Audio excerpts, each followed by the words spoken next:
Welcome to another episode of Start the Week with Wisdom. I'm your host, Bridget Burns with University Innovation Alliance. And I am Sara Custer with Inside Higher Ed.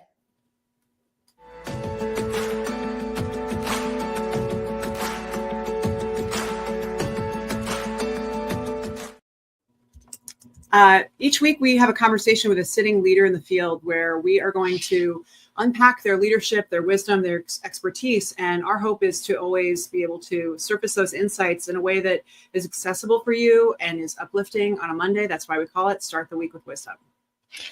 This show, Weekly Wisdom, is sponsored by Mainstay, the student engagement and retention platform proven to work through peer-reviewed research, like when it helped Georgia State reduce summer melt by 21%, or in another study when Mainstay helped GSU retain 1,200 students.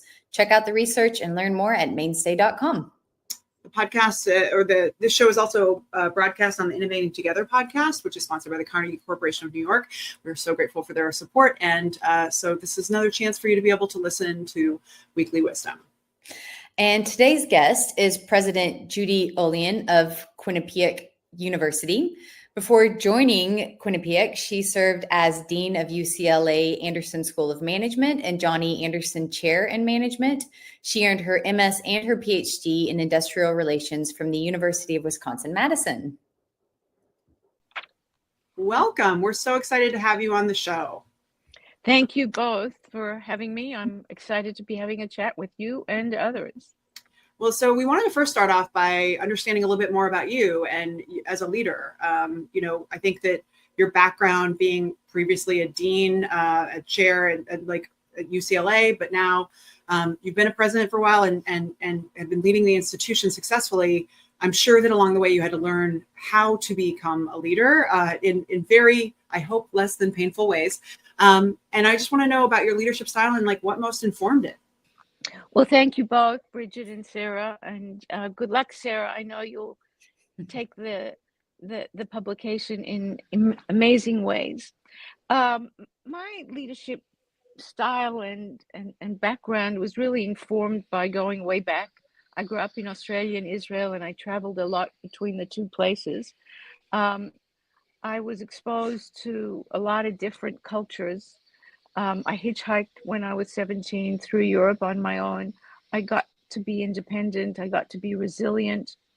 And I got to be adaptive. And I think all of those are very important qualities for a leader.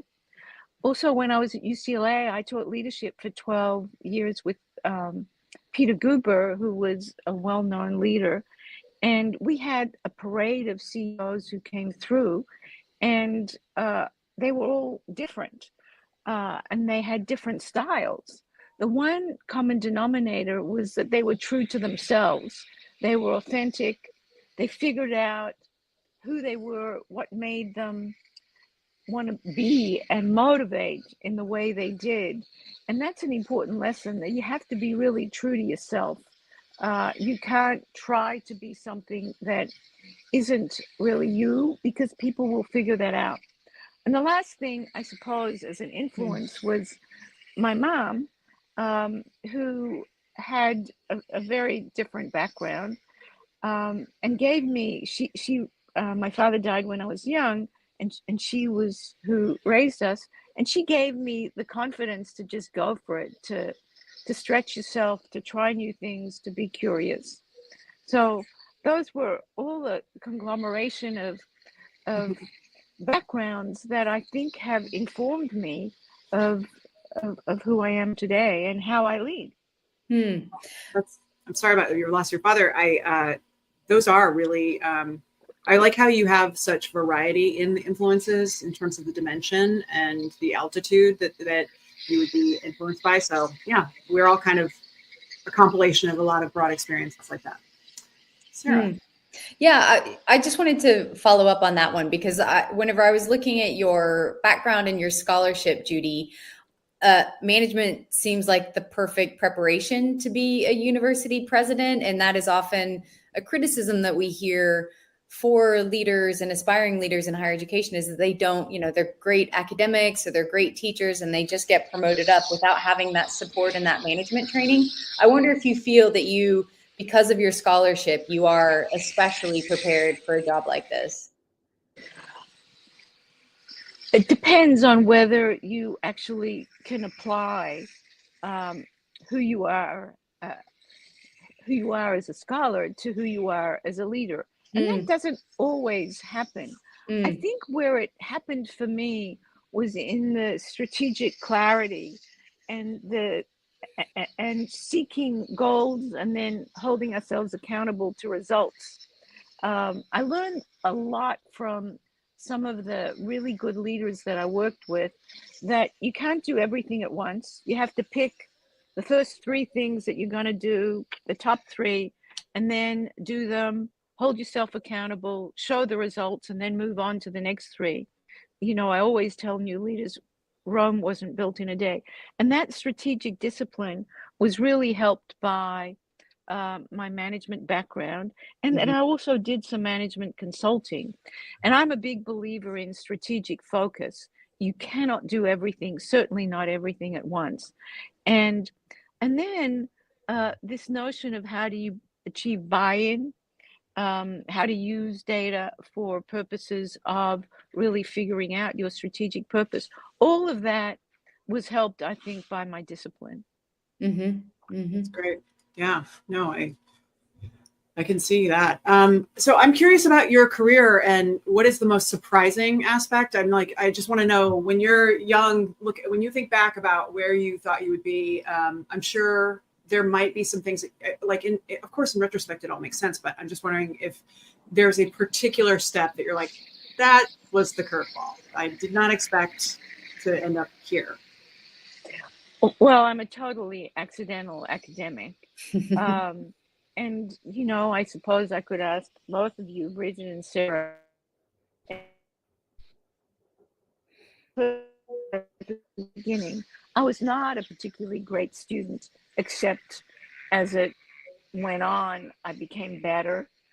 I ended up in the US on an F2 visa, with really having come from an exciting job in Israel, with really not much intention of going into academia, but on an F2 visa, really the only thing you can do is go to school if the American education system embraces you. And so I did go to graduate school at that point and became an F1 student. And one of my professors, asked me somewhere along the way, have you ever thought of doing a PhD? And that, literally those words. And of course, the answer was never, never. And so that changed my trajectory. And over time, as I was an academic and, you know, making my way up the tenure ranks, I realized that there were some people who were better rock stars academically, but there were some things that I did better than them. For example, being able to take a project that someone dumped on my desk and bring people along, work in some boundaries around between disciplines. And so I realized at some point that I was good at certain things and I actually enjoyed it. And I think that's a really important piece of becoming a leader, figuring out what you're good at, what you enjoy, what you don't enjoy, and try and focus your leadership arena and how you deploy your tasks and the tasks to people around you around what you're best at. That's good insight. Is there a moment that you're most proud of, Judy, throughout your career? You know, there are accomplishments that I think took a lot of work. That, for example, at UCLA, we totally changed the model of independence of the business school there. That took a long time. That took 3 or 4 years. I'm very proud of how we've been strategically focused at Quinnipiac, that we set goals, identified priorities, followed through on those, measured ourselves against results, and did more. But I'll tell you, the thing that I'm most proud of is the team that we've assembled, because ultimately people run institutions, and people are going to be the legacy of whatever it is that you've created, because they stay on, and you want them to be very successful when you leave, how they work together. And ultimately, you want every person to feel that they're in an environment in which they can thrive, because that's the ultimate motivating factor, and that's what breeds success. So I'll tell you, I'm most proud of the teams that I've been a part of, that I've helped create, and that will ultimately lead the institution when I leave, and giving people a sense of actualization when they are not just seeking to thrive, but when they're so talented at what they do. Mm-hmm. Mm-hmm. It's so funny that is like the most universal, we ask people about their proudest accomplishments, and that, yes, what strikes me in what you just shared is that all the KPIs for roles are completely out of alignment with what actually is purposeful and meaningful to professionals, when they are not just racing against the clock, when we actually get a chance to breathe. The things that your board holds you accountable for, the things that probably people will write in terms of your legacy. Sara just had your podcast with Doug, and so thinking about the legacy that he's had, and I know it's all the same. It's always about the people, and it's just so interesting that we assemble all of the trappings and the products and the evidence in a way that does not highlight the actual thing that is what people care about and actually is meaningful. I know that it's not something that will change because we see it, but it's so consistently evident in these conversations. Mm-hmm. Yeah, and ultimately, I mean, that's what came through with Sara's conversation with Doug. I mean, you created your baby, and in this case, it was inside higher ed, and you wanted to continue through people. And he was so proud and pleased that Sara was his successor. And I think you don't want to leave and not position the institution to be even better after you. It's just, it's not lost that, as people are reflecting on 2024 and they're thinking about 2025, and setting out their plans for the year, you set your goals. It's a list of things. It's a list of wins. It's accomplishments. It's, I want to raise a certain amount of money, blah, blah, blah.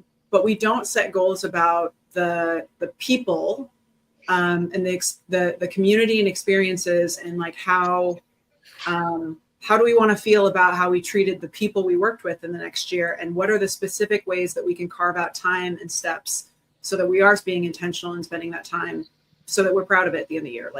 There needs to be a different way of goal setting, because if this is the thing that matters, which across the board it is, we don't plan our time based on that. I set meetings based on, I need to talk to so-and-so because I need to get X done, but I don't set what relationships do I want to lean in on over the next year, and what relationships do I want to invest in. And so I would share that as the aha from you, Judy, that I feel like we should give that for people.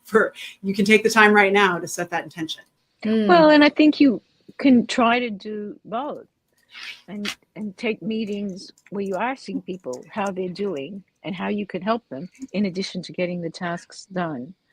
It also makes it a lot more fun when you're around a team that is thriving, that likes working with each other. I mean, that interpersonal dimension of, will they fit? Will you want to have dinner with them? Is, I think, an important criterion for selection too. Yeah, and certainly in my line of work, where I just spend most days talking to people and trying to get to know them and understand them, the more you invest in people, the more you enjoy them, and the more interesting they are, and the more they enjoy you and trust you as a leader. And I think you're totally right, Bridget, that we need to get better at,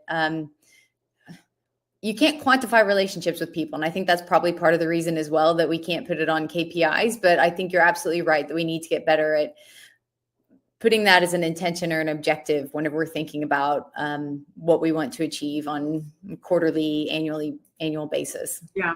There's this method, this woman created this method years ago called the desire map method, where you basically figure out how you want to feel as the as what the North Star is, and then you plan your days, your experience. So it's like goal setting based on most of us set goals, and you feel like crap the whole time that you are pursuing a goal. Like in the end, you get it, but it's like, it's so hard, you're miserable, all of that. But what if you set your goals based on how you wanted to feel, and so that you actually feel good while you're pursuing the goal? And it's like a profound shift, because if it's like you care about, if your core desired feeling is connection and community, then you're going to make totally different decisions about how you spend your time. If your core desired feeling is like growth and impact, that might line up with some of the KPIs that we see traditionally. But again, why does it have to feel terrible on the way? Why wouldn't it be amazing if it felt good to pursue a goal while you're pursuing the goal? So anyway, those are my epiphanies from this conversation. So I want to get back to you though, because I'm fascinated by your management background. I bet that you have a million books and like podcasts and all the kinds of things that you probably know all of the big names in management that we sometimes, we ask them what the books are, or that they've learned or they use as a reference for their leadership. Given what we were just talking about, this, reflective time of year, are there any management leadership books that for you are the ones that you recommend the most to people most often, to try and help them grow? So I try to read broadly and get out of my lane. And the books affect me in different ways. I'll give you 3 books that affected me in different ways. One was by Katharine Graham, who used to be the owner and editor and publisher of the Washington Post. And she came into her role because her husband committed suicide.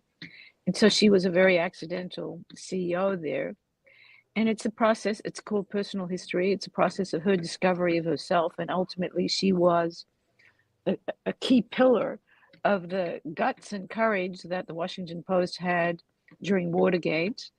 I think that there's something to be gained, especially by women leaders, by reading her book about how she found her voice in the midst of insecurity. And how she not just found her voice, but her stalwart values that were inviolate, and came to be a very courageous leader from a person who was totally in the background. And it was very inspiring. A second is a totally different book it's a recent book called Unreasonable Hospitality by Will Guidara. He was the general manager and co-owner of 11 Madison Park, the restaurant, that ultimately came from being not listed in the top 50 restaurants in the world to the number 1, and how he did that by going so far and beyond the expectations of what people want. And I think in universities, we are increasingly needing to go beyond what the norm is, at least because of the competitive environment, taking care of our students in unusual ways, because we need to take care of the whole person and develop the whole person. And this gives you just insights into how you can take something totally unexpected and turn it into a gift of change to the recipient. And we're not just educators, we're also in the service environment, dining, parking, financial aid, residential life. How do you make this experience for our students and frankly for our faculty and staff above and beyond? And the third book is called Next by Joanne Lippman. Joanne Lippman is a well-known journalist. And she wrote a book on how do you think about what your next phase is going to be.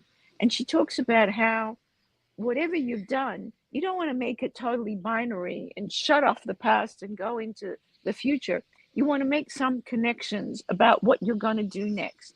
And I think that's really valuable for anybody, no matter what the stage of their career is. So those are 3 books that I got different things out of. One for your authentic voice, another for how you stretch the system, and a third about how you think about your career. Yeah. I can definitely second your recommendation for Catherine Graham's book. I found it inspiring, fascinating. Yeah. I haven't read the other two, but I'll put them on my list. The coolest, they're very different. Coolest like flex ever was being invited to Don Graham's house for a party that used to be Catherine Graham's, and like was known for the incredible Washington like convener of people. And anyway, wow. It happened a long time ago. Probably never happen again. It was very cool. And you've been to the White House, Bridget, and that's you're flexing on that one. Wow. Honestly, like there were so many senators that walked in, and it was just like very casual. And then like it felt like there were like billionaire people. This is not my room. That I'm very keenly aware when I get up in places that I do not belong, and I definitely did not belong there. So, but anyway, but you were there. I was there, and Don Graham's an incredible person who's doing amazing work and building out even further the legacy of his mother. But I love that learning and insight. And I also love the just dimensionality of those books. Again, like I'm getting a sense from you that you are not that you're multidimensional. At the same time, I can see that you're thinking from multiple different perspectives and analyzing. And so just I feel like we're getting a sense of you. I want to wrap with the advice that you give to other people.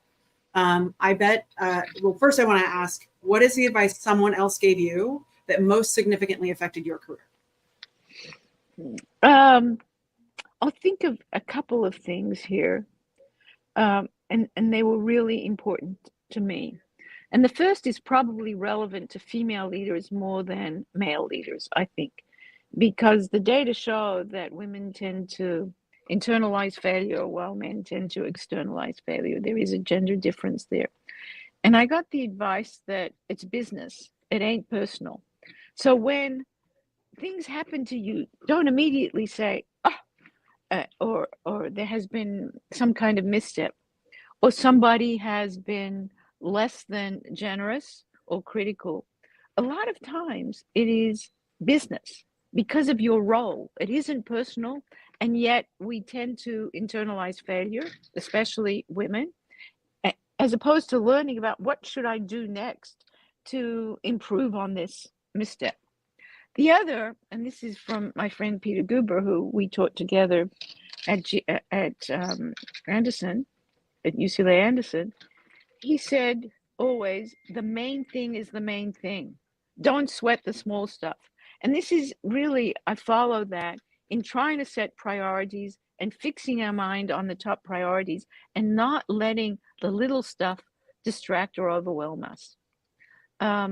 Those were things that I've practiced in my career to really inoculate yourself first from the slights that shouldn't slow you down about it being business, not personal. And the second is really about being strategic.